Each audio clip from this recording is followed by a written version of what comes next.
Ada satu video yang cukup viral di media sosial, adanya para penghafal Quran yang mereka tutup telinga-telinga mereka. Mereka tutup telinga-telinga mereka. Kenapa? Karena ada suara musik di ruangan tersebut. Video yang cukup indah ini banyak dikomentari. Mulai dari orang-orang yang banyak ditokohkan sampai manusia-manusia atau masyarakat biasa. Komentar pun bermacam-macam. Ada yang baik, ada yang nyinyir, ada yang mengatakan salah pendidikan, ada yang mengatakan lebay, dan berbagai komentar yang lain. Tapi saya harapkan seorang muslim mengambil sikap yang tepat dalam masalah hal ini. Apa yang dilakukan para santri penghafal Quran tersebut bukan pertama kali. Karena ternyata Ibnu Umar radhiyallahu taala anhuma, beliau sedang berjalan bersama muridnya Nafi' Maula bin Umar rahimahullah. Mereka berjalan berdua. Pada saat mereka sedang berjalan berdua, ada salah satu pengembala, bukan main musik, bersiul.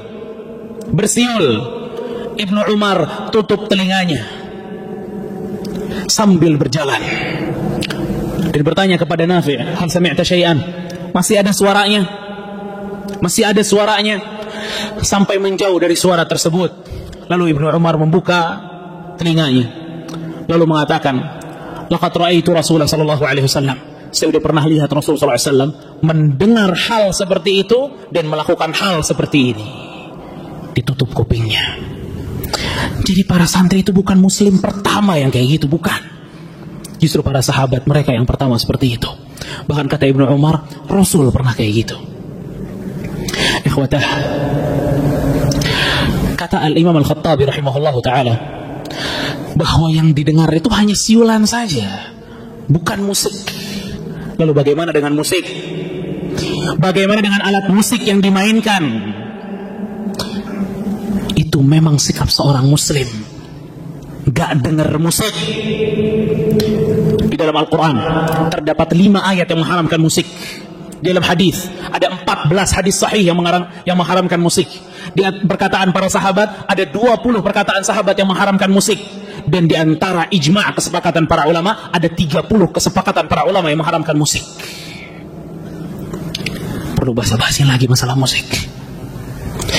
Ikhwatah, para jamaah kaum muslimin yang dimuliakan oleh Allah Subhanahu wa taala.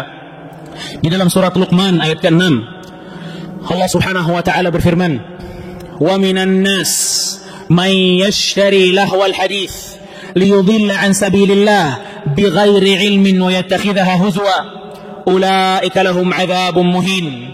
Kata Allah, di antara manusia ada yang membeli lahwal hadits, perkataan-perkataan gak berguna. Perkataan yang tidak berguna ini, kata Allah, menyesatkan orang dari jalannya Allah Subhanahu wa ta'ala. Itu kata Allah. Lalu apa yang dimaksud dengan lahwal hadis di antara para sahabat? Muridnya Rasul sallallahu alaihi wasallam yang melihat sendiri ayat ini turun kepada Rasul sallallahu alaihi wasallam. Terdapat beberapa riwayat. Salah satunya dari mufassir umat ini Ibnu Abbas yang Rasul sallallahu alaihi wasallam pernah mengatakan, "Allahumma 'allimhu at-ta'wil wa faqihhu fid din." Ya Allah, ajarkan tafsir kepada Ibnu Abbas. Ibnu Abbas mengatakan, "Lahwal hadits al-ghina wa ashbahuh." Lahwal hadits yang kata Allah menyesatkan, ini adalah nyanyian dan yang semisal dengan itu. Dalam riwayat yang lain pula dikatakan oleh Abdullah bin Mas'ud radhiyallahu ta'ala an, beliau mengatakan, "Huwa wallahil ghina, huwa wallahil ghina, huwa wallahil ghina." Demi Allah, itu nyanyian maksudnya. Demi Allah, itu nyanyian. Demi Allah, itu nyanyian.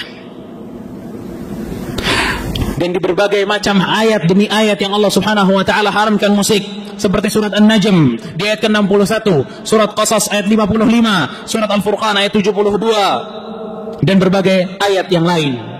Adapun dalam hadis diriwayatkan dalam Sahih Bukhari, Rasul kita sallallahu alaihi wasallam dari hadis Abu Malik Al-Asy'ari radhiyallahu taala anhu mengatakan, sami'a Nabi sallallahu alaihi wasallam, dia pernah mendengar Nabi SAW mengatakan, la yakunanna min ummati aqwamun yastahilluna al-hirra wal harir wal khamra wal ma'azif. Kata Rasulullah SAW, nanti umatku ini akan menghalalkan zina. Dan kita semua sepakat zina itu haram. Makanya Rasul bilang akan menghalalkan, karena awalnya haram. Sutra bagi laki-laki, khamar, bir, minuman keras, wal ma'azif, dan alat-alat musik, kata Rasulullah SAW. Itu hadis Bukhari. Diriwayatkan dari yang lain, dari hadis Ibnu Majah dan Ibnu Hibban, dan hadisnya sahih. Hadis ini jamaah, jika kita mendengarnya, kita melihat bagaimana perkataan Rasul sallallahu alaihi wasallam real di hadapan kita. Rasul sallallahu alaihi wasallam mengatakan, la yashrabanna an-nasun min ummatil khamra yusammunaha bighairi ismiha. Kata Rasulullah SAW, di umatku akan ada orang yang suka minum khamar, tapi nggak dinamain dengan khamar lagi, beda-beda namanya. Dibikin bagus namanya, dibikin indah namanya. Lalu apa kata Rasulullah? Yu'zafu ala ru'usihim bil ma'azif wal mughanniyat. Dan kalau mereka lagi minum, kata Rasul, mereka ditemenin sama musik dan biduan-biduan wanita. Allahu Akbar. Yakhsifullahu bihimul arda wa yaj'al minhum qiradata wal khanazir. Allah akan menamkan mereka dan akan mengganti mereka menjadi kera dan babi. Hadis sahih diriwayatkan Ibnu Majah dan yang lainnya.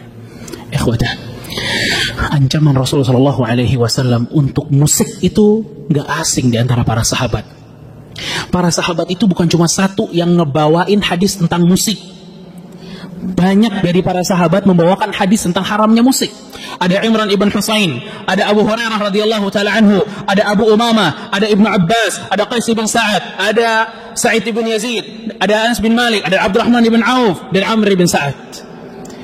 Maksud saya di sini menunjukkan hatta di tengah para sahabat ini bukan hal yang asing. Mereka tahu banyak hadisnya. Bahkan ikhwatah, kalau kita ingin menengok dari ijma', kesepakatan satu mazhab ke mazhab yang lain tentang masalah ini, kita akan dapatkan mereka sepakat tentang keharamannya. Salah satunya ulama dari Hanabilah Ibnu Rajab Al-Hambali rahimahullahu ta'ala, dalam kitabnya Fathul Bari, beliau mengatakan, wa amal istima'ul alatil malahi wa al-mutribah al-multaqah min wad'il ajim. Adapun mendengarkan dengan sengaja alat-alat musik yang dimainkan, famuharramun mujma'un ala tahrimih, maka hukumnya haram, sepakat akan keharamannya. Wala yu'lam an ahadin minhum rukhsah. Enggak pernah, kata Ibnu Rajab yang bilang, enggak pernah kami mendapatkan di antara para ulama ada yang memberikan keringanan masalah ini.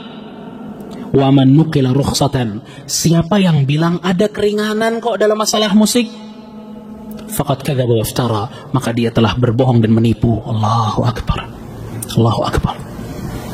Riwayat yang lain dari Al-Imam An-Nawawi rahimahullahu ta'ala, ulama madhab Asy-Syafi'i yang paling banyak madhab ini tersebar di negeri kita, beliau mengatakan, al-mizmarul iraqi wa ma yudrabu bihi al-autar, seruling-seruling dan gitar-gitar haramun bila khilaf. Haram, gak ada khilaf.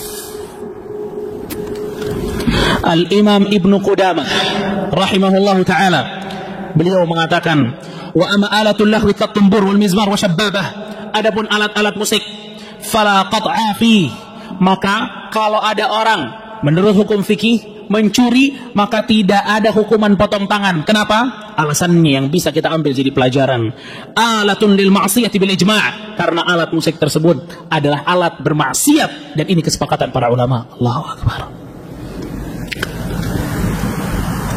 Al-Imam Al-Baghawi, Al-Imam Al-Haytami Asy-Syafi'i, beliau juga mengatakan, hadhihi kullaha muharramah bila khilaf, semua alat musik tersebut muharramah bila khilaf, haram, gak ada khilafnya di situ. Wa man haka khilafan, siapa yang mengatakan di dalamnya ada khilaf, faqad ghalata aw ghalaba alaihi al-hawa, maka dia telah salah atau dia memang mengikuti hawa nafsunya. Mungkin sebagian kita berpikir, kenapa baru marak sekarang?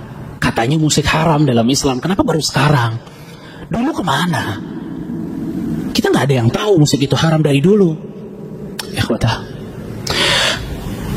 syariat yang begitu jelas ijma' demi ijma', kesepakatan demi kesepakatan para ulama, hadis demi hadis, ayat demi ayat yang membicarakan hal ini terkubur.